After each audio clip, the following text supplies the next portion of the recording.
Nahmaduhu wa nasta'inuhu wa nastaghfiruh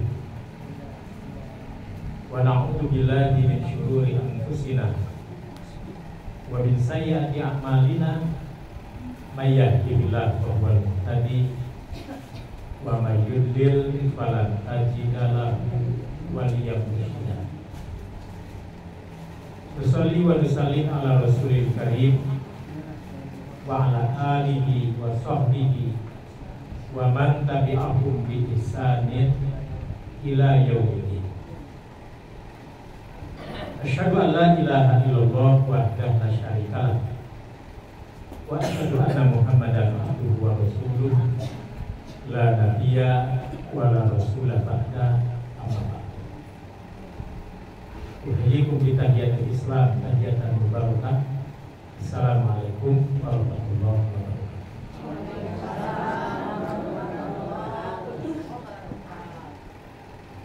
Asbahna wa asbahal mulku lillah wal izzatu wal qudratu lillah. Asbahna ala fitratil Islam wa kalimatil ikhlas wa ala dini nabiyyina Muhammadin sallallahu alaihi wasallam. Allahumma anfa'na bima 'allamtana wa 'allimna ma yanfa'una wa zidna ilma. Ikhwani fillah, a'azakumullah, pagi ini alhamdulillah perjumpaan kita dalam keadaan sehat walafiat, cahaya cukup terang, mudah-mudahan seterang lahir batin kita semua. Hari ini kita akan membincang persoalan penting mengenai apa yang ada pada jiwa raga kita. 3 potensi utama yang Allah ciptakan untuk manusia. Ada yang menyebut media ilmu yang utama dalam diri manusia. Ada yang menyebut dengan instrumen utama ilmu yang ada pada diri manusia.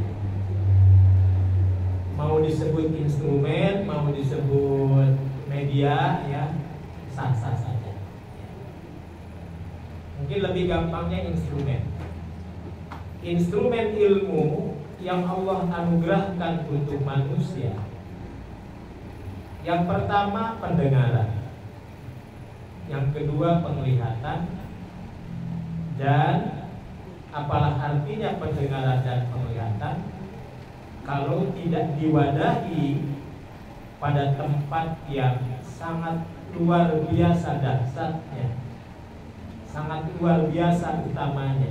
Apa itu? Hati. Jadi apa yang direkam, apa yang ditangkap, apa yang didapatkan secara audio visual, apa yang didengar, apa yang dilihat, kalau tidak ditempatkan pada wadah yang bersih, maka hasilnya tidak bersih juga. Tapi apa yang kita dengar, apa yang kita lihat ditempatkan pada wadah yang bersih, maka hasilnya pun akan bersih pula. Tempat itu bernama hati. Jadi tempat itu bernama hati. Siapa yang bilang yang menciptakan organ tubuh manusia? Mari kita lihat. Bapak Ibu bisa baca tulisan saya. Judulnya Media Ilmu Utama Manusia yang Mesti Dipelihara. Media ilmu utama manusia yang mesti dipelihara. Bapak Ibu yang berbahagia, Al-Quran menyebut kata as-sam'u. Al-Quran juga menyebut kata al-basar. Al-Quran juga menyebut kata al-Quran. Sama basar Quran. Ini adalah media utama. Ini adalah instrumen utama bagaimana ilmu bisa kita tangkap, kita dapatkan.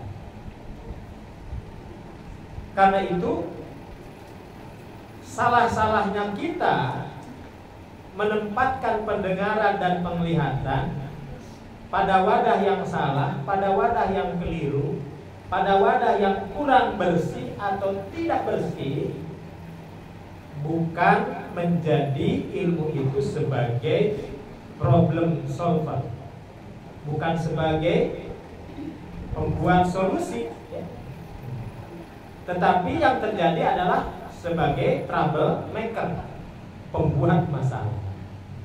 Jadi apa yang terjadi, apa yang dialami oleh mayoritas hari ini, kita merasakan bukan tidak banyak orang pinter, ya, bukan tidak banyak orang sekolahan, tapi makin tinggi ilmu seseorang, makin banyak insan didik, ya. Tetapi jangan-jangan ilmu hanya sebatas transfer of knowledge, orang bilang begitu. Hanya transfer ilmu pengetahuan. Transfer ilmu pengetahuan tidak mewujud dalam bentuk kehidupan nyata. Jadi ilmu tidak diterjemahkan dalam kehidupan. Mari kita lihat tokoh-tokoh kita terdahulu, ya. Rata-rata kalau disebut gelar mereka jarang, ya, dan mahal gelar itu.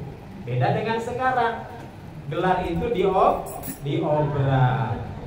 Kalau perlu, ya, belajarnya nggak pernah, gelarnya bisa sederet. Nah, ini hebat, kan? Nah, oleh karena itu kita diingatkan oleh Allah Rabbul Alamin. Maka niatkan kita ini menuntut ilmu ini yang menuntut ilmu Allah. Dan Allah tidak suka kepada orang menuntut ilmu, ya, pakai tipu-tipu, pakai kebohongan, ketidakjujuran, ketidakadilan. Karena hakikat ilmu itu hanya bisa didapat apabila instrumen ilmunya bisa didudukkan sesuai dengan tempat. Yang pertama, kita bertadabbur pada surat An-Nahl, surat 16 ayat 78. A'udzu billahi minasyaitonir rajim. Wallahu akhrajakum min butuni ummahatikum la ta'lamuna syai'an. Jelas ayat ini, ya. Allah telah mengeluarkan kalian dari rahim ibu kalian, la ta'lamuna syai'an, tidak tahu apa-apa. Jadi gak ada orang lahir sudah pinter gitu, ya. Ada lahir cerdas, kelihatan cerdasnya, tidak ada. Nah, la ta'lamuna syai'an, manusia lahir, Allah keluarkan dari rahim ibunya masing-masing, la ta'lamuna syai'an, tidak tahu apa-apa. Kata para ulama, adamul ilmi bihi, tidak ada ilmu syai'an sedikit pun. Baru waja'ala lakumus sam'a, Allah jadikan untuk kalian as-sam'a, pendengaran, wal absor, Allah jadikan penglihatan, wal afidata, Allah jadikan hati. Nah, ketika menyebut sam'a, Allah menggunakan kata mufrad, sampun, pendengaran. Tapi ketika Allah menyebutkan absor, tidak basor, ya, tapi absor di sini. Artinya penglihatan itu banyak, ya. Ya, penglihatan itu banyak. Penglihatan berdasarkan pandangan mata telanjang, penglihatan menurut bagaimana mata hati bisa melihat. Nah, jadi Bagaimana akal seseorang bisa menganalisa, nah itu juga kan penglihatan juga. Maka Al-Quran mengenal ada istilah, ada ulul absor, ada ulul albab.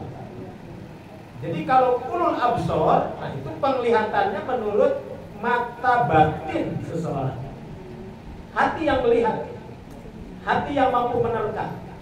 Tapi kalau ulul albab, itu cara pandang, menganalisa, ya, menerjemahkan menurut intelektus seseorang, intelektual seseorang. Nah ini albab. Makanya kenapa Imam Ibnu Mandur menyebut sumiyal lubu bil lubi li'annahu lubul akli. Kenapa Al-Quran menyebut lub untuk otak? Karena dia adalah rohnya akal. Puncaknya akal itu adalah lub. Orang yang memiliki puncak akal itu disebut ulul albab. Jadi ulul albab itu bukan sembarang ahli ilmu, tapi ahli ilmu yang semakin tinggi ilmunya, makin takutnya lebih tinggi di hadapan Allah Subhanahu wa ta'ala. Bukan makin tinggi ilmu, makin menentang Allah, makin berani menentang Allah. Nah itu bukan ulul albab. Nah kita ini dididik oleh Al-Quran, oleh sunnah Nabi dalam rangka menjadi ulul albab, bukan hanya ulul ilmi, ya. Jadi bukan hanya sekedar diketahui ilmu itu, tetapi bagaimana makin tinggi ilmu, rasa takut di hadapan Allah makin tinggi. Wal afidah, Allah juga menurunkan afidah. Afidah jamak dari fuad. Fuad artinya hati, berarti afidah banyak dong ragam hati itu ya. Nah, seorang pemikir Mesir pernah menulis kitab yang sangat bagus. Kitabnya kecil ya, tapi isinya sangat berbobot sekali. Ini menjadi buku rujukan dalam mengajarkan falsafah ilmu. Bukan ilmu falsafah, falsafah ilmu beda. Bagaimana ilmu bisa diketahui? Bagaimana sejarah ilmu bisa diketahui? Nah ini falsafah ilmu. Namanya Dr. Muhammad Asy-Syarqawi. Beliau menulis kitab judulnya Wasailul Idrak fil Quran. Media-media pengetahuan dalam Al-Quran. Saya mendapatkan hadiah ya. Ini buku hadiah yang saya dapatkan dari seorang guru ya, kader ideologis Allah yarham, Dr. Muhammad Nasir, yang sudah cukup puluhan tahun di Riyadh ya. Dipanggil pulang karena memang dipanggil oleh Abah Nasir, disuruh pulang. Padahal beliau itu sedang mengejar doktoral waktu itu, tapi karena dipanggil oleh guru, beliau pulang. Nah, kitabnya namanya Wasailul Idrak fil Qur'anil Karim. Media-media pengetahuan dalam Al-Qur'anul Karim. Ternyata memang dalam Al-Qur'an itu ada yang disebut akal, ada yang disebut dengan fuad, ada yang disebut dengan kolbun, ada yang disebut dengan sodrun. Jadi banyak sekali. Akal punya fungsi tersendiri, kolbun punya fungsi tersendiri, sodrun punya nama tersendiri, fuadun punya nama tersendiri. Akal dibagi-bagi lagi, ada banyak variasi akal, varian akal. Hati juga dibagi-bagi lagi, ada banyak varian hati. Kalau saya lagi jalan di pinggir jalan, tahu-tahu ada lansia lewat, karena mobil sangat padat dan pada kenceng, saya tertegun sejenak, tidak melanjutkan perjalanan. Menarik perhatian, lansia yang sedang berjalan ini sepertinya butuh pertolongan untuk diseberangkan. Itu hati apa? Tiba-tiba saya punya keinginan menolong orang tua itu. Nah itu hati juga yang bergerak. Itu hati apa yang? Hati berani. Nah, jadi itu disebut, katanya, kata para ulama, varian hati ijtima. Nah, jadi ruh sosial saya tergerak. Ya. Ruh sosial saya tergerak untuk menolong. Nah, lalu beda lagi, ya. Ketika saya melihat foto-foto seperti ini, gambar-gambar seperti ini, maka teringat perjuangan. Dan hati yang paling lembut saya pun tergugah. Ya, tergugah akan perjuangan masa lampau.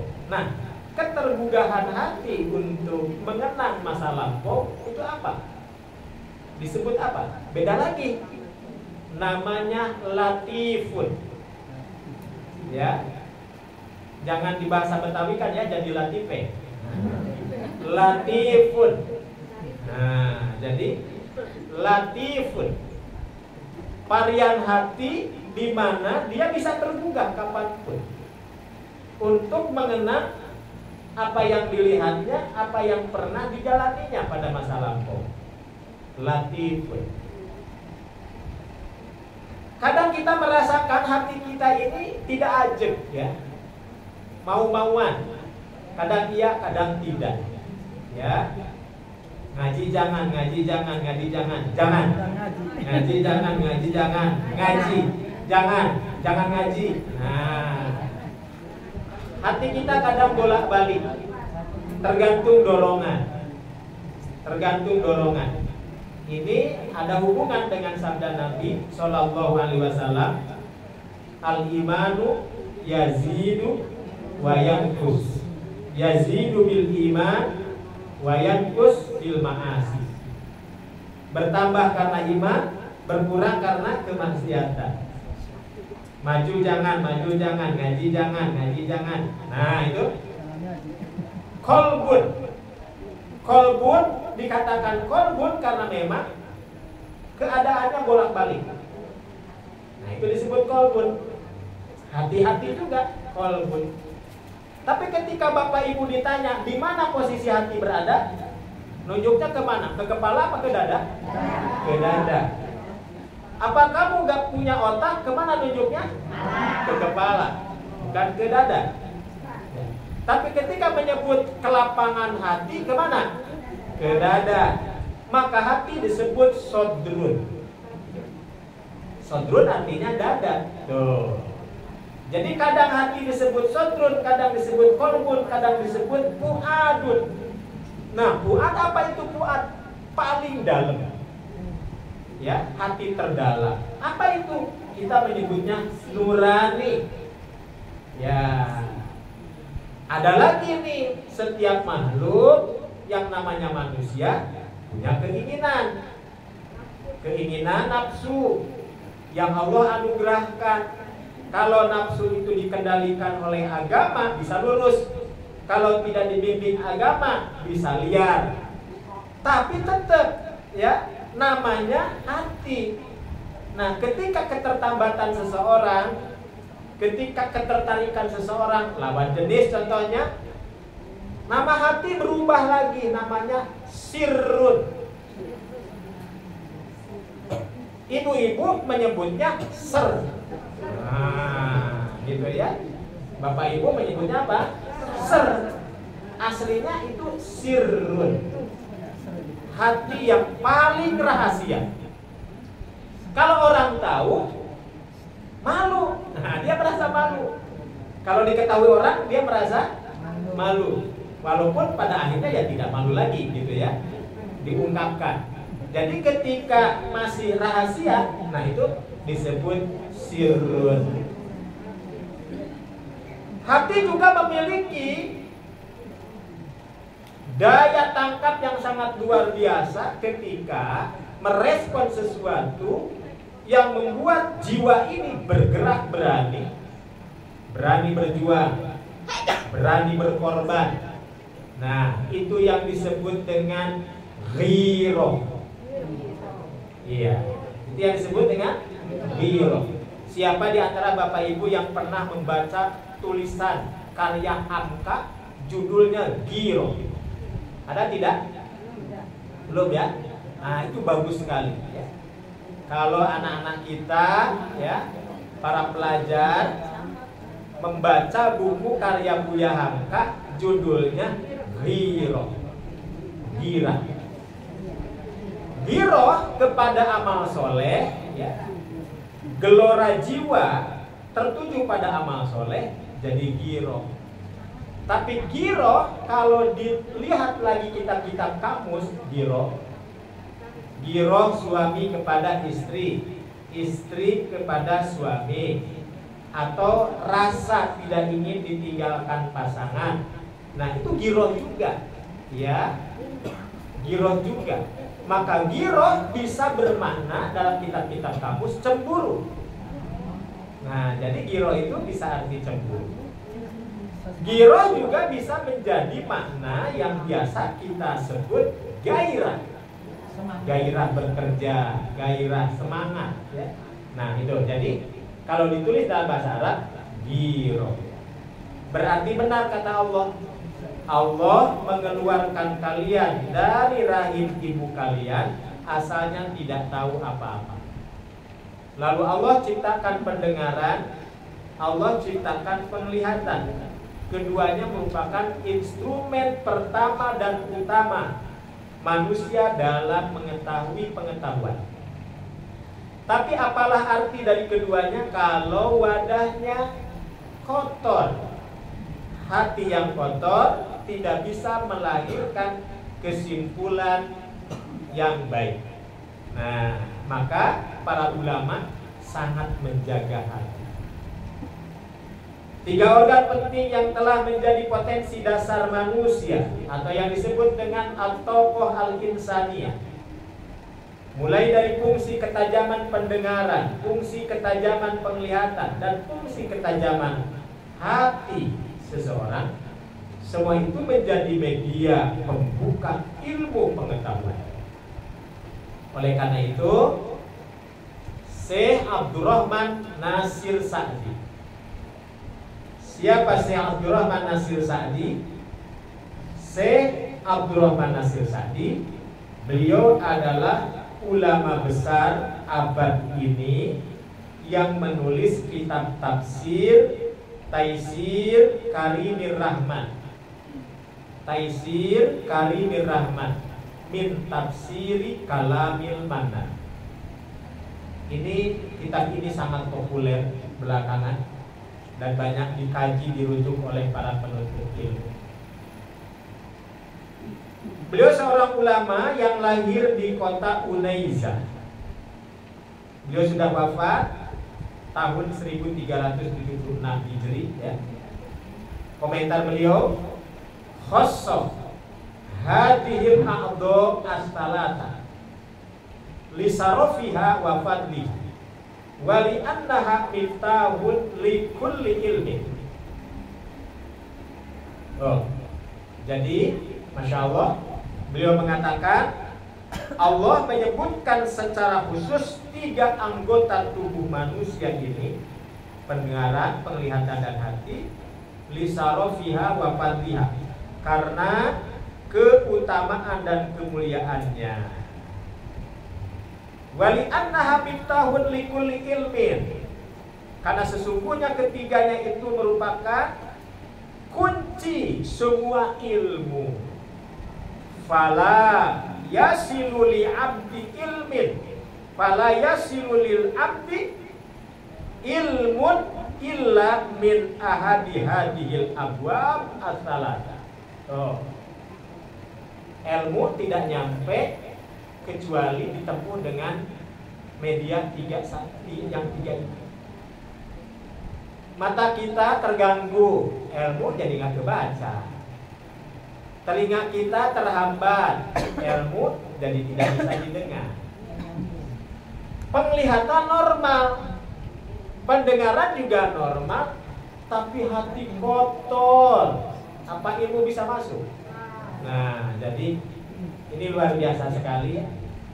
Tapi pertanyaannya ini para ulama mempertanyakan, kenapa ya Allah tidak menyebut akal di sini? Ya, Allah tidak menyebut akal, tapi justru menyebut hati. Apalagi kalau kita lihat lagi ayat sebelumnya. Tuh, yang tadi dibacakan. Wallahu akhrajakum min butuni ummahatikum la ta'lamuna syai'an wa ja'ala lakumus syam'a wal absara wal afidah la'allakum tashkurun. Mudah-mudahan kalian menjadi umat yang pandai bersyukur. Berarti ibu, bagi kita, bagi mereka yang beriman, ilmu didapat dengan media yang Allah sudah siapkan ini. Sebenarnya ujung daripada pencarian ilmu itu untuk menjadi pintar atau menjadi orang yang pandai bersyukur kepada Allah. Nah, itu dia. Jadi yang namanya pintar itu kalau tidak diiringi dengan rasa syukur, apalah artinya sebuah kepintaran. Maka kepintaran menjadi alat yang sangat dahsyat bagi terciptanya berbagai macam kejahatan. Jahatnya orang yang tidak berilmu dengan jahatnya orang berilmu, mana yang lebih tragis akibatnya? Ya. Nah, orang mencuri, kepandaiannya cuma mencuri fisik. Ya, dia hanya mendapatkan 1-2 dompet saja. Itu pun kalau ketahuan bonyoknya minta ampun. Betul ya?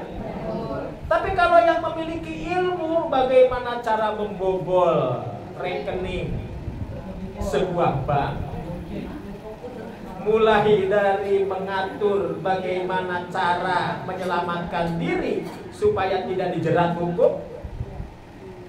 Berapa kerugiannya? 1 dompet, 2 dompet, 3 dompet? Bukan. Ya, jadi uang negara pun bisa bobol karena. Oh, jadi dahsyat ya.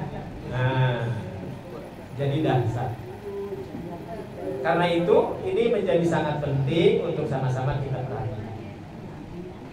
Instrumen ilmu ini adalah isi.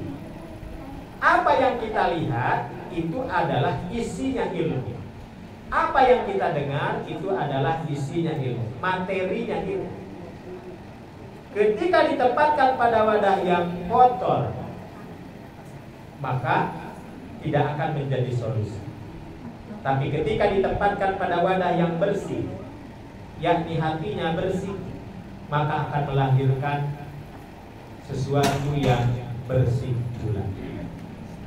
Nah, karena itu dalam tradisi keilmuan para ulama, tradisi keilmuan para ulama,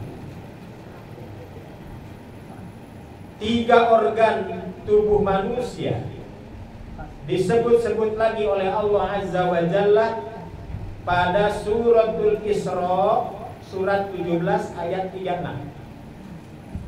Suratul Isra, surat 17 ayat 36.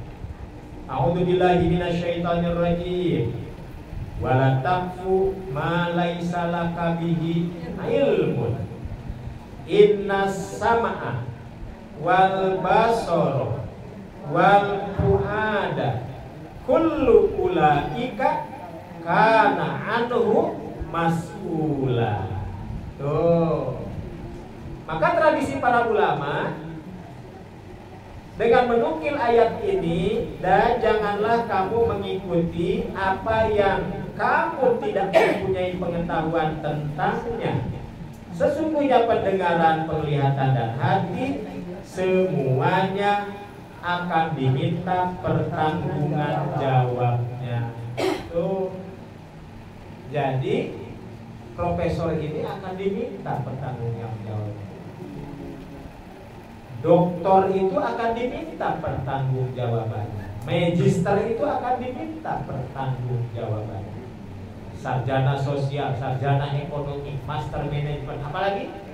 dan banyak yang lainnya. Ya. Semua akan diminta pertanggungan jawabnya oleh Allah Subhanahu wa ta'ala. Oleh karena itu dalam konteks pembahasan ilmiah, ketiga instrumen ilmu tadi merupakan media yang benar-benar dijadikan perhatian para akademisi muslim sepanjang sejarah. Imam Ibnu Jarir At-Tabari, beliau punya kitab tafsir namanya Jami'ul Bayan an Ta'wilil Quran. Ya, siapa? Imam Ibnu Jarir At-Tabari. Kemudian siapa lagi? Ada Imam Al-Qurtubi. Beliau punya kitab tafsir namanya Al-Jami' fi Ahkamil Quran. Kemudian Imam Al-Hafidz Ibnu Katsir, beliau punya kitab tafsir Tafsir Al-Qur'anil Azim. Imam Muhammad Ali Asy-Syaukani, beliau punya kitab tafsir Fathul Qadir. Ya. Dan banyak imam-imam yang lain, ulama-ulama yang lain. Mereka menukilkan riwayat indah, nasihat emas dari seorang ulama tabi'in bernama Qatadah. Ya, Qatadah. Bernama Qatadah. Qatadah ini ulama tafsir zaman tabi'in, wafat 118 Hijriah. Beliau banyak menyadap ilmu dari para sahabat, terutama Abdullah bin Abbas radhiyallahu. Ya. Nah, jadi banyak ulama-ulama hebat tabi'in, Qatadah, Mujahid, Doha, banyak. Di kalangan sahabatnya ada Abdullah bin Abbas, ada Abdullah bin Mas'ud. Nah, dinukilkan kata-kata Mas seperti ini, la taqul ra'aita wa anta lam tar wa la taqul sami'tu. Nah, saya ulangi, la taqul ra'aitu wa anta lam tar wa la taqul sami'tu wa anta lam tasma wa lam taqul alimtu wa anta lam ta'lam. Bapak Ibu jangan coba-coba saya melihat padahal Anda tidak melihat. Jangan mudah mengatakan saya mendengar kok padahal Anda tidak mendengar. Saya tahu kok padahal Anda tidak tahu. Ya. Sudah baca status saya yang terakhir? Belum? Ya, jadi ikut-ikutan zaman status ya. Tapi gak apa-apa, kalau statusnya bagus kan jadi nasihat. Orang bijak akan berkata dalam hatinya, akan bergumam dalam pikirannya, akan berbisik dalam sanubarinya, kita ini kecil, bagaikan ulat dalam buah. Bulatnya buah ya kecil sekali. Maka si ulat hanya tahu ya daleman buah itu. Kalau dia ulat jambu ya tahunya buah jambu. Kalau ulat pete ya ulat pete doang. Kalau ulat jengkol ya ulat jengkol aja. Jengkol aja yang dia tahu. Yang lain tak tahu. Jadi orang sering tidak sadar. Kadang-kadang dia merasa hebat dan merasa tahu segalanya. Tapi kata orang bijak, yang baik adalah jangan seperti ulat yang seolah-olah dia merasa tahu segalanya, padahal dia hanya tahu apa yang ada pada buah.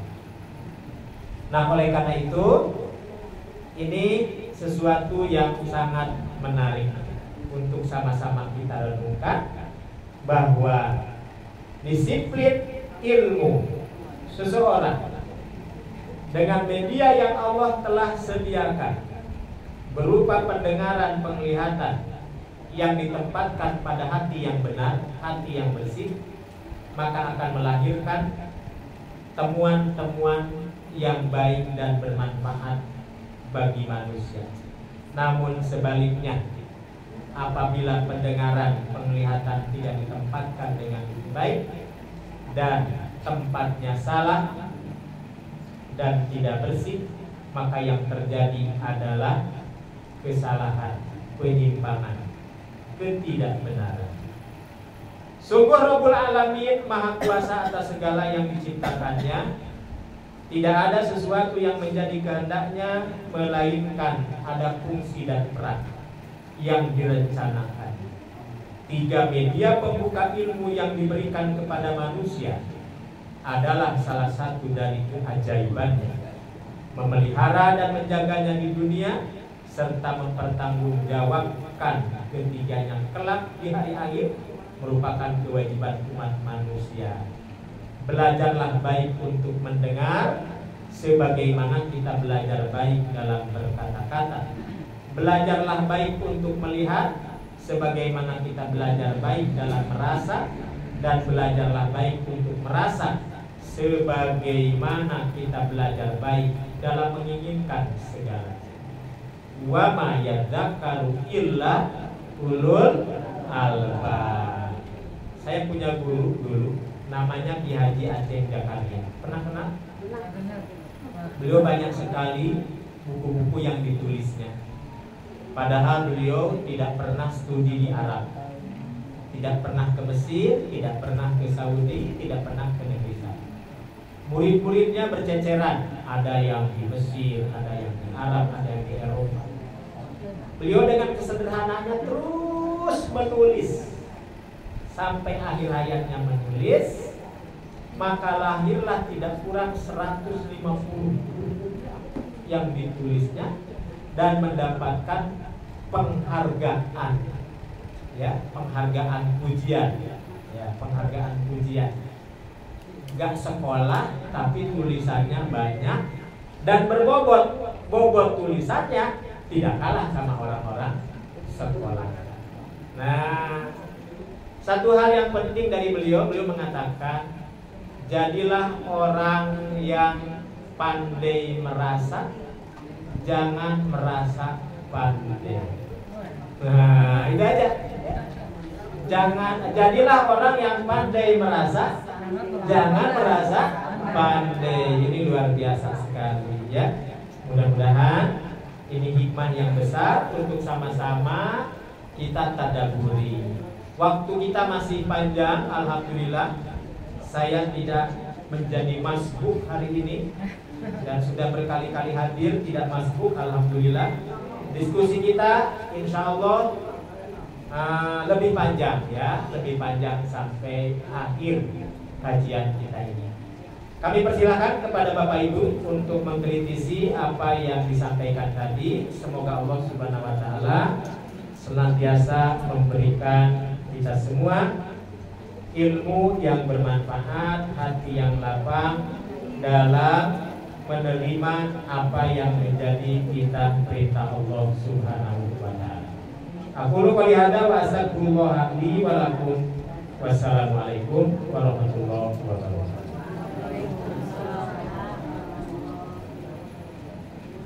Ya, silakan. Tribun kanan, tribun kiri dulu.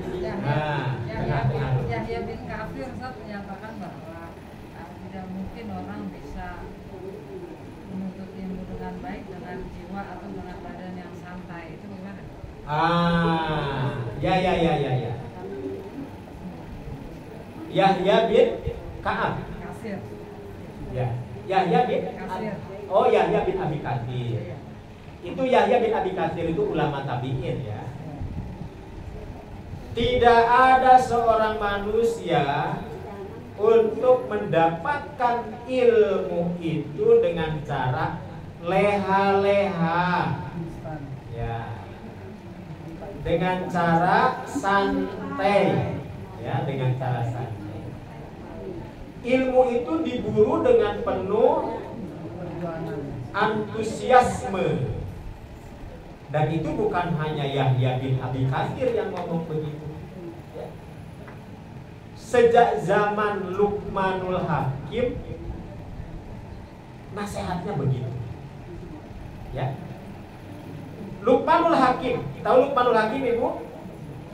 Siapa Luqmanul Hakim? Beliau ini nabi atau bukan? Bukan. Sahabat atau bukan? Tabi'in atau bukan? Jadi beliau bukan nabi, bukan rasul, bukan sahabat, bukan tabi'in, bukan tabi'ut tabi'in. Tapi kenapa nama Luqmanul Hakim diabadikan dalam Al-Quran? Ayo. Karena menasehati anaknya, ya. Ya kenapa? Apa hebatnya Luqmanul Hakim sampai Allah mencantumkan nama beliau menjadi nama surat? Surat Luqman. Ada surat Ibrahim, wajar Ibrahim nabi. Ada surat Muhammad, Muhammad nabi akhir zaman. Ada surat Hud, Hud nabi. Maryam bukan nabi, bukan rasul, tapi melahirkan nabi. Imron, Ali Imron, Ali Imron, keluarga Imron, Imron dan ibu Imron. Nah, kalau saya tanya, Bu, istri Imron siapa? Hana. Kalau ibu lupa, jawab ibu Imron. Nah, jadi Imron dan keluarganya diabadikan oleh Allah. Jadi nama surat Ali Imron. Nah, Imron bukan nabi, tapi dia cikal bakal lahirnya nabi. Tuh, dari Bani Israel di antaranya. Nah, ini Luqman, Luqman varian yang mana? Dari jenis orang mulia yang mana? Para ulama silang pendapat. Ada yang mengatakan Luqman min Habasyah. Ada yang mengatakan Luqman dari Sudan. Bahkan ada juga yang mengatakan Luqman itu min Bani Israel. Ada juga. Para ulama silang pendapat. Menunjukkan bahwa betapa Luqman terabadikan dalam Al-Quran karena Luqman memiliki mumayyizat, keistimewaan yang tidak dimiliki yang lain. Apa keistimewaannya? Luqman Allah berikan ilmu di atas ilmu. Dalam bahasa akademik, ilmu yang telah terverifikasi, bukan sembarang ilmu, ya. Tapi ilmu di atas ilmu. Ilmu di atas ilmu itu namanya hikmah. Orang yang sudah diberikan oleh Allah hikmah, maka dia memiliki jiwa yang bijak. Bukan hanya bijaksana, tapi bijak sini. Bijaksana, bijak sini, ya. Dia menjadi sosok yang bijak bestari. Makanya Luqman dipanggil Luqmanul Hakim. Luqman orang yang sangat bijak. Luqmanul Hakim. Dulu sebelum kita cari menemukan riwayat tentang Luqman, wah, Luqman ini kayaknya sosoknya dasar. Luqman ini sosoknya gagah begitu, putih, bersih, bersinar, nah, ya, keren, cakep, ganteng. Nah, ternyata kata para ulama, Luqman itu berperawakan pendek. Berperawakan pendek, rambutnya keriting bagaikan anggur kering. Sudah kebayang? Pendek, hitam, keriting bagaikan anggur kering. Sampai dijelaskan dalam riwayat itu, hidungnya tidak mancung. Oh, ya. Artinya apa? Ternyata Allah tidak melihat fisiknya Luqman, tapi Allah anugerahkan ilmu di atas ilmu, yang nasihat-nasihatnya itu ya tidak jauh berbeda dengan wahyu yang Allah turunkan kepada para nabi dan rasul. Apa yang dilisankan oleh para nabi dan rasul, wa ma yantiqu anil hawa in huwa illa wahyu yuha, melainkan wahyu, diambil wahyu. Nah, Luqman pun semua ucapannya menjadi bimbingan, Maka diantaranya surat Luqman. Ada yang Allah abadikan dalam ayatnya, ada juga ucapan Luqman yang tidak diabadikan dalam ayat. Maka para ulama, diantaranya Imam Malik, salah seorang ulama fikih dan ulama hadis, beliau menunjukkan ucapan Luqman yang sangat menarik. Kata Imam Malik, qala Luqman li ibni. Luqman berkata menasehati anaknya, ya bunayya jalisil ulama wazahibhum. Hei Luqman, hai anakku, kata Luqman, ya bunayya, wahai anakku, jalisil ulama, duduklah engkau bersama ahli ilmu, wazahibhum, tergopoh-gopohlah engkau, berdesak-desakanlah engkau, berusahalah engkau, harus selalu dekat dengan ahli ilmu. Tuh, jadi nggak bisa santai-santai. Imam Asy-Syafi'i juga demikian. Abdullah ibnul Mubarak juga demikian. Fudail bin Iyad juga demikian. Semua ahli ilmu, tidak ada yang santai hidupnya dalam menuntut ilmu. Mudah-mudahan kita pun hadir di sini meninggalkan aktivitas yang lain, tergopoh-gopoh, tergesa-gesa, supaya tidak ketinggalan majelis. Maka ini pun bagian dari amal soleh kita, menunjukkan girah kita terhadap ilmu. Betul itu. Jadi ucapan Yahya bin Abi Katsir bukan ucapan beliau semata, melainkan ucapan para ulama pendahulu. Ya. Baik. Aisyah radhiyallahu anha berkata bahwa bagaimana wanita-wanita Ansor itu dalam menuntut ilmu itu tidak malu. Nah, Bapak Ibu bisa baca tulisan saya, judulnya ini sudah pada punya buku nggak? Ya ukhti, kenalilah dirimu. Belum ya? Nah, nanti kita bawa, bukunya kecil. Ya ukhti, kenalilah dirimu. Di situ ada satu pembahasan, judulnya yang nulis saya. Ya, yang nulis saya. Di situ pembahasan tentang bagaimana para sahabiat, wanita-wanita sahabat di zaman Nabi. Wanita-wanita sahabat di zaman Nabi terkenal orang-orang yang tidak merasa malu untuk bertanya tentang urusan agama mereka. Kata Nabi, nikman nisaul ansor. Sebaik-baiknya wanita adalah wanita Ansor. Lalu Nabi ditanya, kenapa wanita Ansor dipuji begitu oleh Nabi? Nabi menjawab, yas'alna an umuri dihinna. Karena mereka rajin bertanya tentang urusan agama mereka. Tuh. Mereka tidak merasa malu mempertanyakan apapun yang mereka tidak tahu. Nah, itu hadisnya diriwayatkan langsung oleh Aisyah radhiyallahu. Jadi wanita-wanita Ansor adalah wanita-wanita terhebat sepanjang masa yang dipuji khusus oleh Nabi. Yang kedua, Ummu Amarah al-Ansori, yang menyebabkan turun ayat Innal muslimina wal muslimat wal mu'minina wal mu'minat. Nah, ayat ini turun jawaban terhadap protesnya para wanita di zaman Nabi. Para wanita protes, diwakili oleh Ummu Amarah namanya. Karena dia orang Ansor, maka disebut Ummu Amarah al-Ansori. Ya Rasulullah,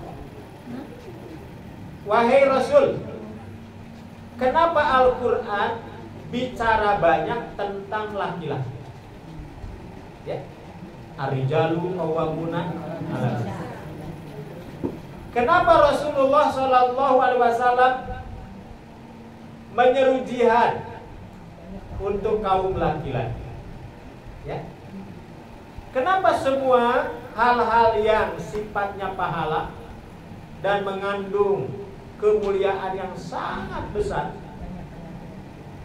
laki-laki lebih awal disebut? Kapan para wanita gitu jadi protes? Kapan para wanita dapat bagian, dapat giliran? Engkau hadir di tengah-tengah kami memberikan ilmu. Tuh, Nabi ditagih sama para wanita. Maka Nabi mengatakan kepada Ummu Amarah Al-Ansari, ya nisa al-mu'minin, wahai para wanita mukmin, siapkan oleh kalian satu tempat khusus. Satu tempat khusus. Jadi perintah Nabi itu satu tempat khusus. Nabi tidak menyebut masjid. Kenapa ke wanita Nabi menyebutkan tempat khusus selain masjid? Karena masjid itu terbatas bagi wanita. Sebaik-baiknya sholat wanita di mana? Di rumah.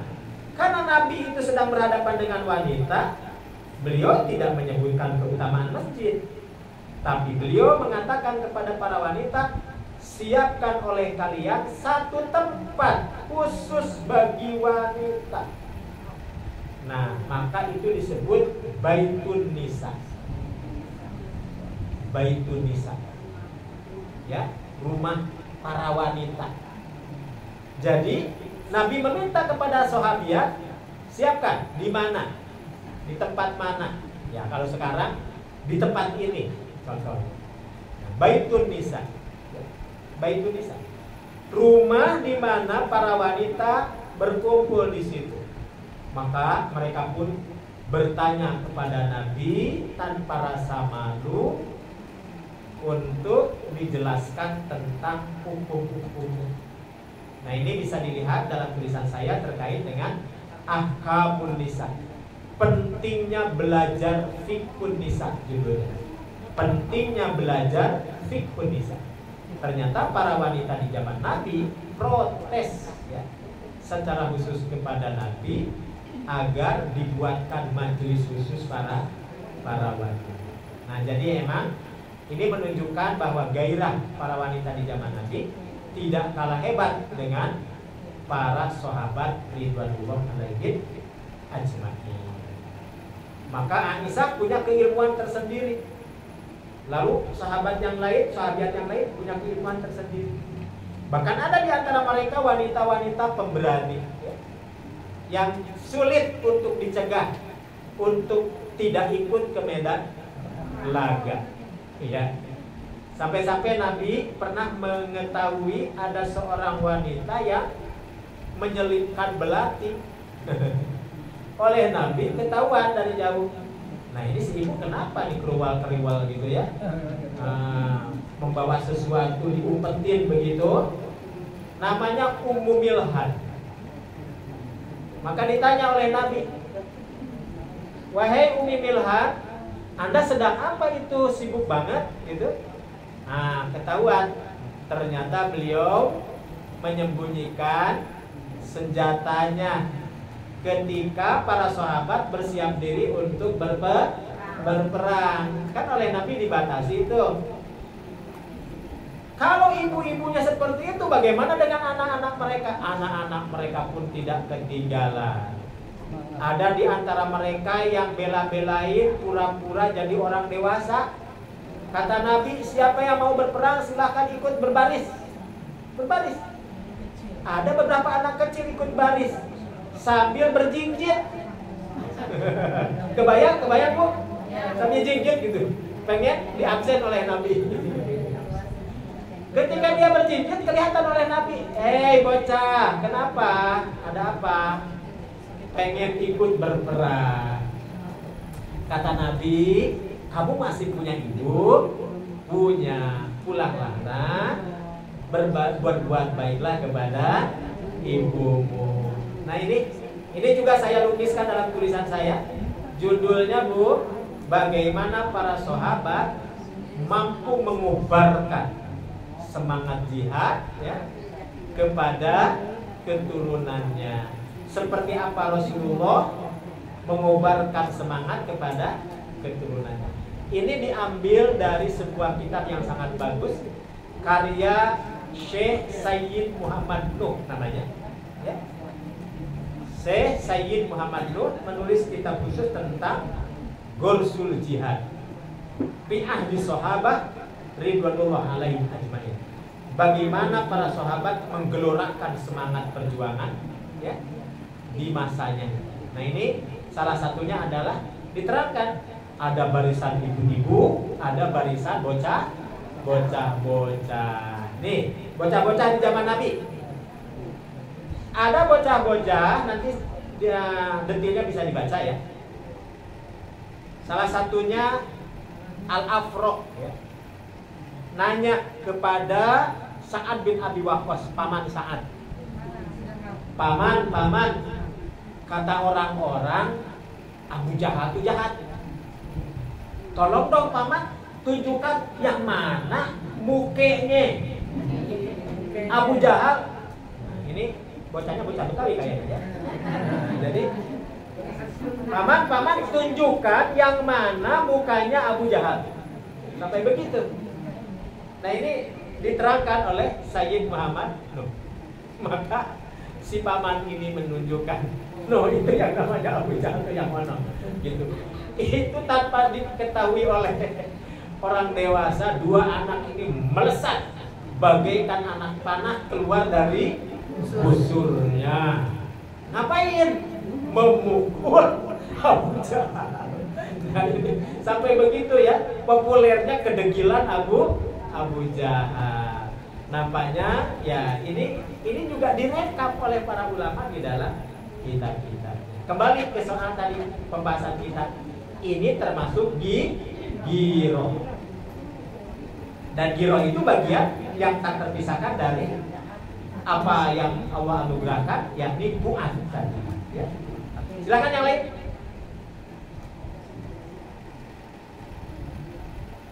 Bapak-bapak silakan.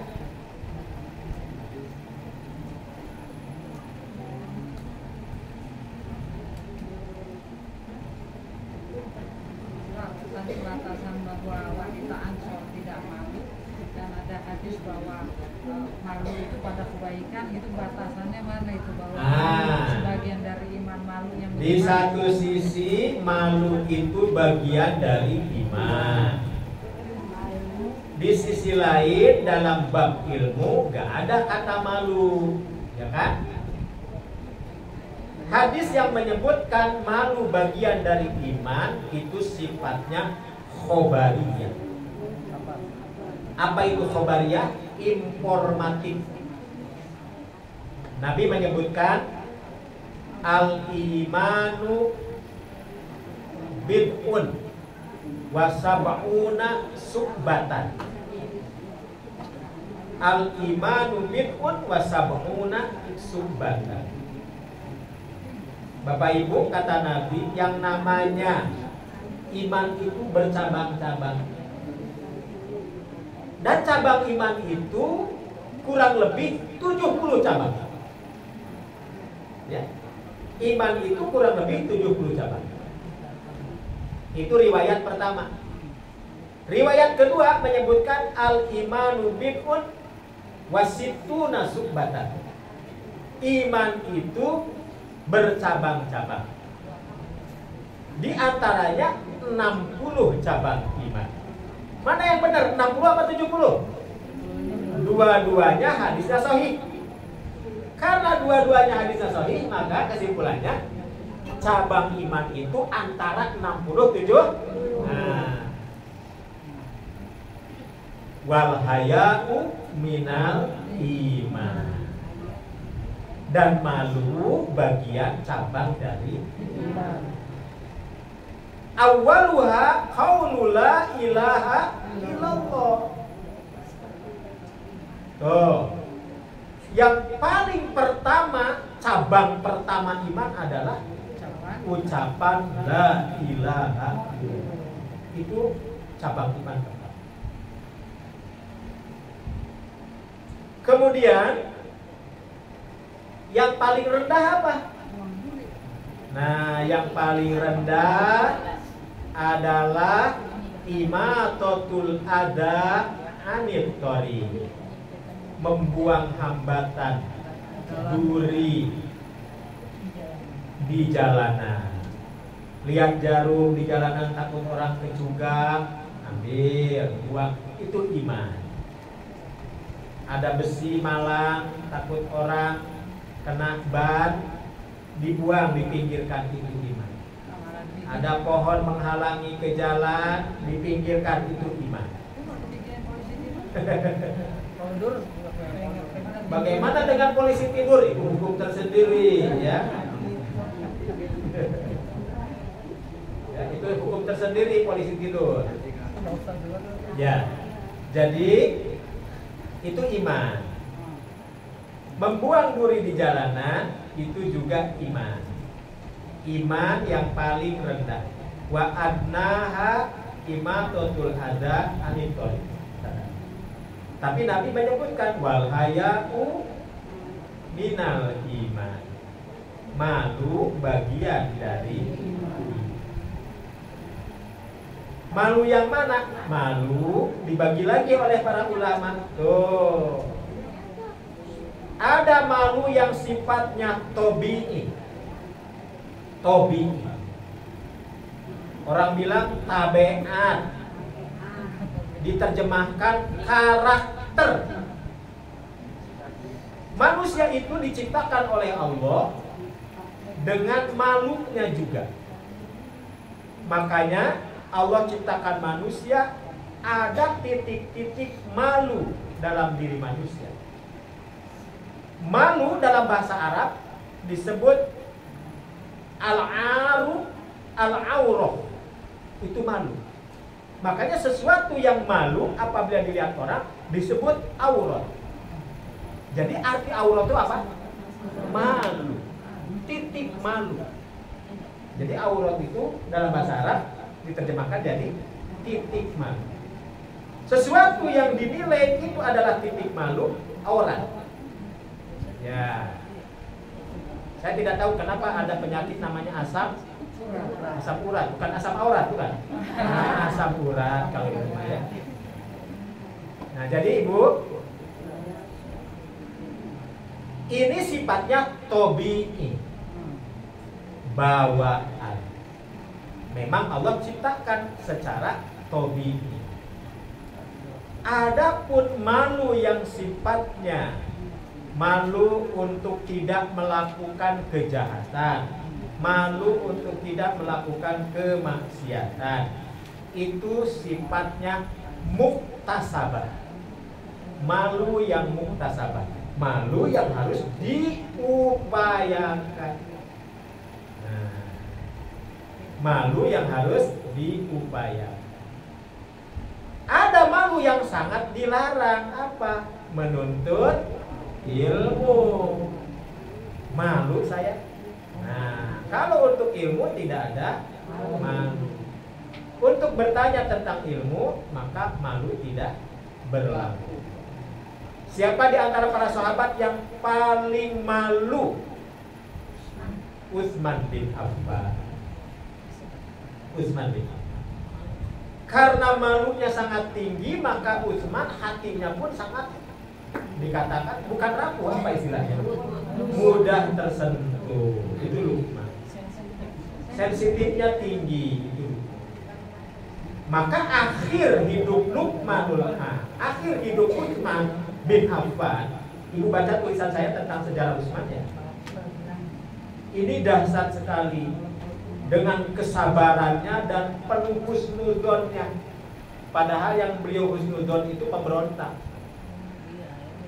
Ibnu Abbas menawarkan ke Utsman, pengawal-pengawal Utsman menawarkan ke Utsman bin Affan, ya Amirul Mukminin, wahai pemimpin kaum mukminin, Aku dengar kaum pemberontak akan mengepung rumahmu.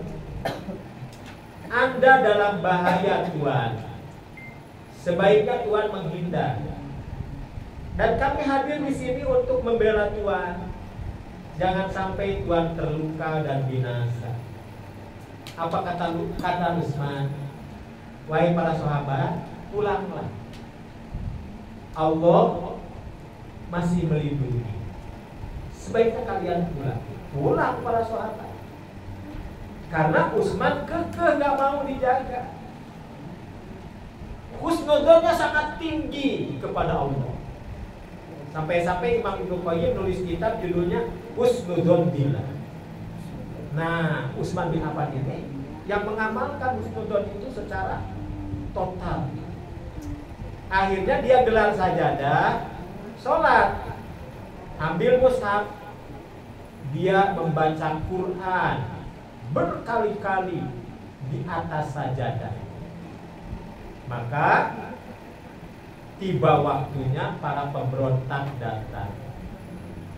Tanpa babibu ABCD lagi, pemberontak yang sudah terhasut ini sangat ingin menerkam Utsman bin Affan.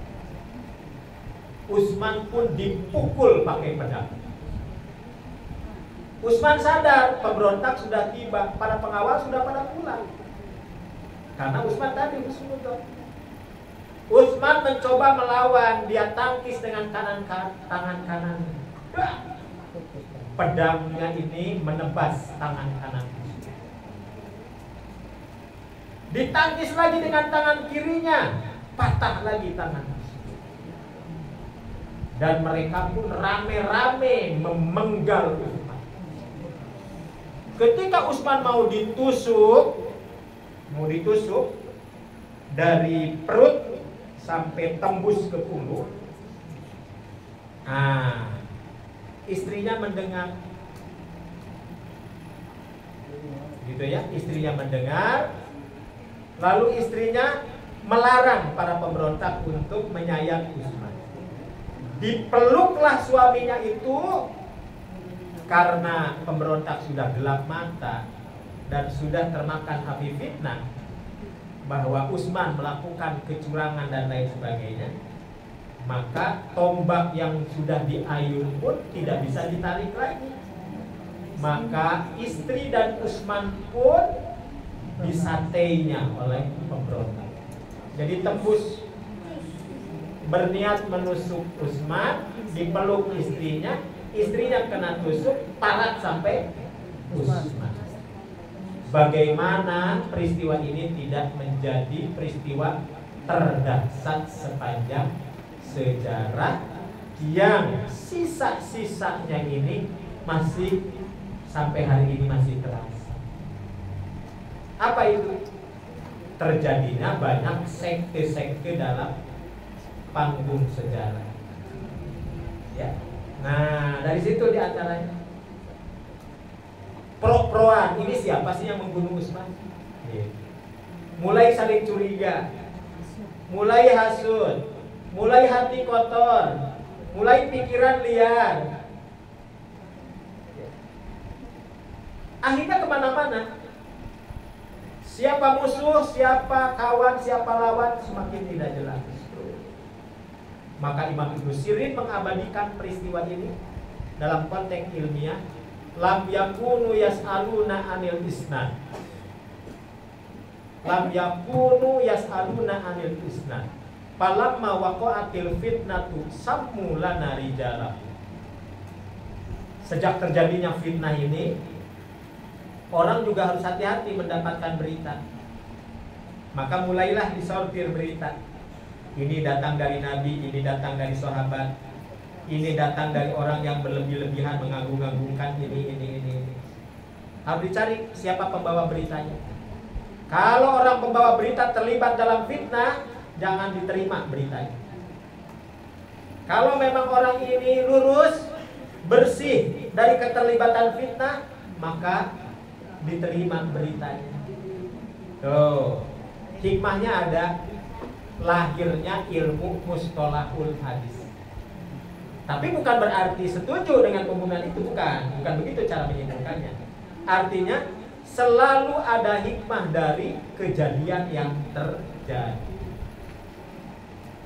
Covid tidak kita inginkan, tapi pasca Covid ada hikmah yang bisa kita ambil. Ada hikmah yang bisa kita ambil. Ada, terlepas dari benar dan tidaknya, tetapi tetap ada. G30 SPKI, ada hikmah yang bisa diambil? Banyak. Nah, model-model begitu. Jadi sejarah ini akan berulang, terus menyajikan hikmah. Al-Quran sudah mengingatkan, itu yang disebut dengan ibrah, pelajaran berharga yang diambil dari bentangan perjalanan masa silam yang sangat panjang. Maka kata Imam Abu Hamid Al-Ghazali, apa itu ibrah? Ibrah diambil dari kata abar. Abar artinya menyeberang. Mengambil ibrah berarti menyeberangkan ingatan masa silam ke hari ini untuk dijadikan pelajaran. Ini yang terpampang di pinggir ini. Bisa kita ambil ibrah? Mengambil pelajaran dari perjalanan masa silam untuk diambil faedahnya di hari ini. Apa, bagaimana, siapa kawan, siapa lawan.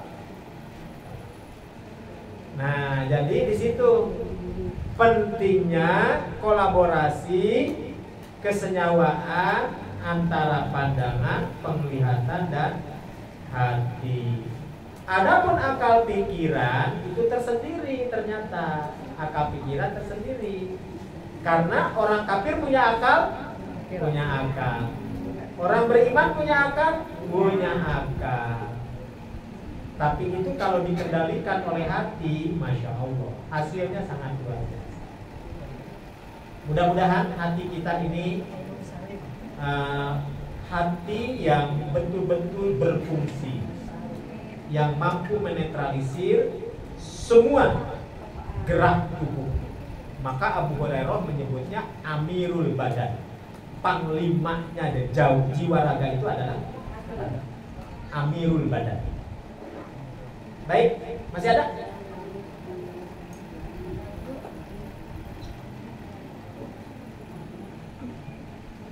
Jam di sini menunjukkan pukul 10:30 lebih. Masih ada? Silakan. Kalau ada yang menuntut ilmu supaya dibilang pinter, Ya. mendebat orang-orang bodoh. Ya.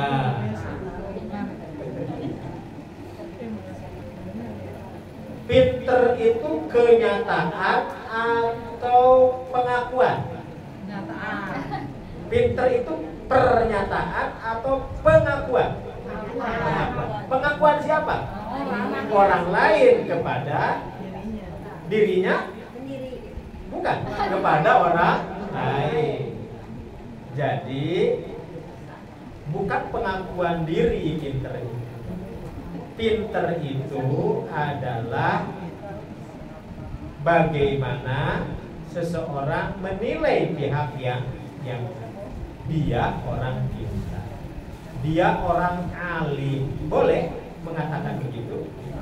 Dia sangat alim, dia sangat pintar, dia sangat cerdas, dia sangat jenius. Boleh? Boleh. Tidak ada yang paling pintar kecuali aku, boleh? Tidak boleh. Selain dari aku bodoh semua, boleh? Nah, tidak boleh. Maka prinsip penuntut ilmu adalah fawqa dzi ilmin alimun. Ini prinsip penuntut ilmu adalah fawqa dzi ilmin alimun. Di atas orang berilmu ada zat yang maha berilmu. Ini yang harus ditanamkan. Makanya tadi harus harus pintar merasa, jangan merasa pintar. Pintar merasa. Jadi pintar ini kenyataan yang dimiliki seseorang sebagai anugerah Allah dinilaikan oleh pihak lain. bukan dari pihak dirinya. Apalagi sekarang ya, untuk menyebut seseorang ini punya IQ tinggi, ada tesnya. Tapi kadang-kadang tesnya juga kalau memang rumusan tesnya tidak sesuai dengan kaedahnya, ya nggak bisa juga. Pintar menurut siapa? Nah, kan itu sekarang. Pintar menurut siapa? Oke, ada lagi? Ya.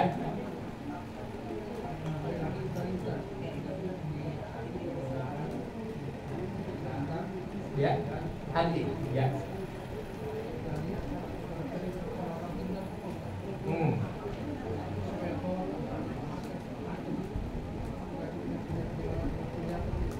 Baik. Baik. Ya itu tadi jawabannya jelas ya. Banyak orang tinggi, strata akademiknya, gelarnya berderet, ya, punya jabatan, dia bisa menghitam putihkan kebijakan, menghitam putihkan anggaran, nah, menetapkan, menimbang, dan memutuskan. Nah, kan begitu ya? Mencabut, mengketok palu, dia punya kesempatan itu semua. Penglihatan iya, pendengaran iya. Jadi secara audio, secara visual tidak bisa ditolak, tidak bisa ditepis. Memang dia sekolah. Tadi persoalan yang ketiga, afidahnya jalan apa tidak? Jadi afidahnya jalan apa tidak? Nuraninya hidup apa tidak? Berpihak pada keadilan atau berpihak pada kepentingan? Ini akan beda.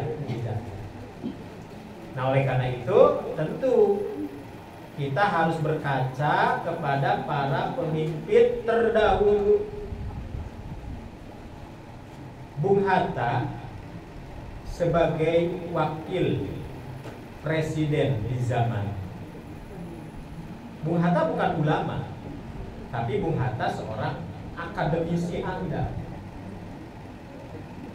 Dan dia seorang ilmuwan, intelektual. Dan dia punya nurani. Bung Karno sebagai presiden sudah wajar memberikan penawaran kepada Bung Hatta. Kalau Bung mau naik haji, maka saya sebagai presiden akan memfasilitasi keberangkatan Bung pergi ke tanah suci. Apa jawab Buya Hatta? Bung Hatta ya, bukan Buya Hatta. Bung Hatta menjawab, terima kasih atas segala tawarannya Bung Karno. Aku ingin datang ke tanah suci sebagai pribadi, bukan sebagai pejabat. Itu Bu. Ada ungkapan Bung Hatta yang sangat menarik tentang pendidikan. Saya dapatkan justru di sini, nih di gedung sini. Di samping kita ini, di samping majelis kita ini ada gedung pendidikannya. Mana? Saya di sana. Oh, sono. Ya, saya kemarin beberapa bulan yang lalu berwisuda anak-anak mahasiswa di situ. Tapi tidak mampir ke sini, takut disuruh makan. Jadi walaupun dekat saya. Jadi di gedung situ terpampang di dinding-dinding layar-layar mendidik dari tokoh-tokoh terdahulu. Ungkapan Bung Hatta, ungkapan Ki Hajar Dewantara, terlepas dari perdebatan Ki Hajar Dewantara. Ungkapan Ki Haji Imam Jarkasi, pendiri Gontor.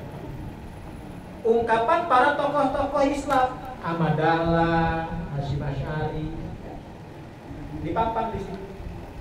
Nah, di antaranya ada ungkapan Bung Hatta.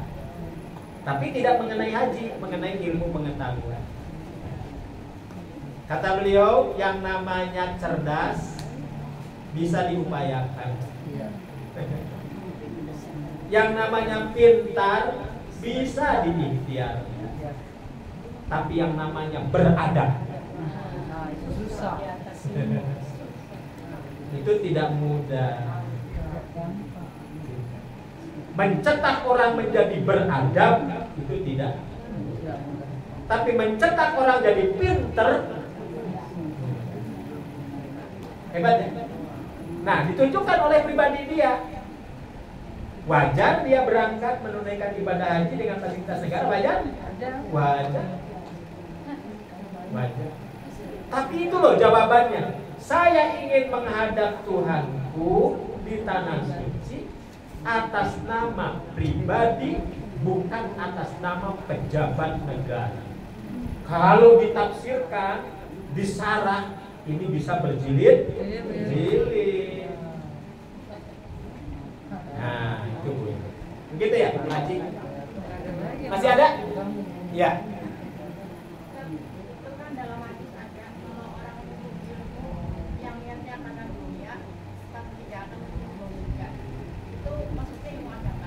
Ya. Kalau ilmu dunia boleh nggak? Baik.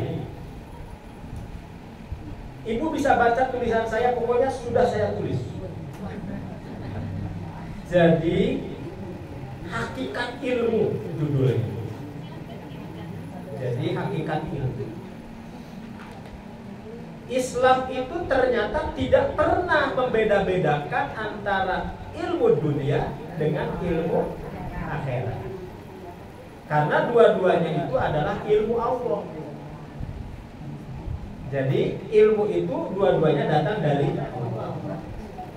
Imam Ibnu Taimiyah mengistilahkan ada ilmu bumi, ada ilmu langit. Nah, ini ilmu langit adalah ilmu yang terambil dari wahyu Allah. Itu namanya ilmu langit. Ilmu yang terambil dari Al-Quran, ilmu yang terambil dari sunnah Nabi. Dari Quran dan sunnah melahirkan disiplin ilmu. Orang bisa sholat karena ini dalilnya, muncul ilmu fikih. Orang bisa tahu tentang sejarah Nabi karena ada hadisnya, muncul tarikh Nabi, sirah Nabi. Seperti apa perilaku para sahabat, istri-istri Nabi, muncul kitab Tazkiyatun Nafs, ya, dan lain-lainnya. Pengen tahu Abu Hurairah meriwayatkan hadis berapa ribu ya, muncul ilmu hadis. Pengen tahu hadis ini sahih apa dhaif sih, muncul ilmu mustalah hadis. Di mana ayat ini turun, seperti apa turunnya, melalui siapa, muncul ilmu ulumul Quran. Ditulis oleh siapa, dalam tafsir apa, muncul kitab-kitab tafsir. Semuanya terlahir dari langit. Maka disebut ilmu langit. Maka ilmu agama terinspirasi dari wahyu. Wahyu turun dari langit. Maka Imam Taimiyah menyebut ilmu langit. Dan itu cahaya Allah. Yang kedua, ilmu terlahir dari bumi. Ilmu terlahir dari bumi artinya ilmu yang terlahir dari alam pikiran manusia. Alam pikiran manusia terlahir dari akal. Akal diciptakan Allah. Maka dari akal pengetahuan manusia lahirlah temuan-temuan ilmu pengetahuan. Gunung tinggi bisa diukur, laut yang dalam bisa diukur. Ada apa saja di dalam laut, macam-macam. Ada berlian, ada. Laut yang seperti apa, ada berlian dalam kedalaman berapa? Di mana ikan teri berada? Tanya sama nelayan. Tahu. Laut ini kurang terinya karena Riau. Airnya, ada laut. Dibuka jurusan ilmu kelautan, oseanologi. Gunung ini bisa meleduk tiba-tiba. Gunung ini bisa meleduk, tapi kapan? Ada waktunya, bisa diukur. Ilmu gunung ada apa? Vulkanologi. Batu ini usianya sudah ribuan tahun, ratusan tahun. Ada ilmu bebatuan, apa namanya? Dan logi-logi yang lain, ya. Itu ilmu dunia. Dan itu pada masa keemasan Islam dipelajari oleh para ulama kita. Cuma memang kita sudah terkontaminasi cara berpikir kita. Ilmu itu dipisah. Nah, kalau ilmu itu digabung jadi satu, nah, itulah kenapa manusia dipercaya oleh Allah, kata Syekh Nasir Sa'di. Karena Allah menggabungkan dua ilmu sekaligus, cahaya langit dan cahaya bumi. Cahaya langit, ilmu-ilmu yang terinspirasi dari wahyu dari langit. Cahaya bumi, ilmu-ilmu yang terlahir dari inspirasi akal pikiran manusia. Syekh Abdurrahman Nasir Sa'di menjelaskan dalam tafsirnya ketika menafsirkan bunyi ayat a'udzubillahi minasyaitonirrajim, Allahu nurus samawati wal ardh. Allah itu cahaya langit dan sekaligus cahaya bumi. Jadi saya dukung anak-anak cucu ibu, ada yang ahli biologi, ada yang ahli kimia, ahli fisika, ahli matematik. Kita dukung. Tapi ingat, harus ada yang jadi ulama. Nah, terakhir ya.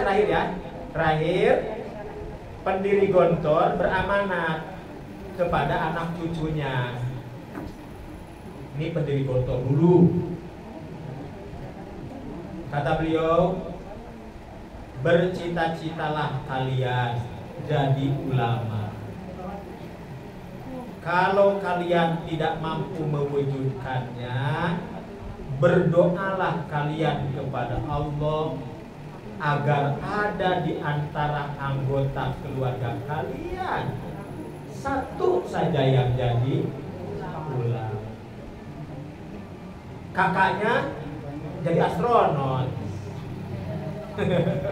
adeknya bankir Islam, adeknya lagi fisikawan.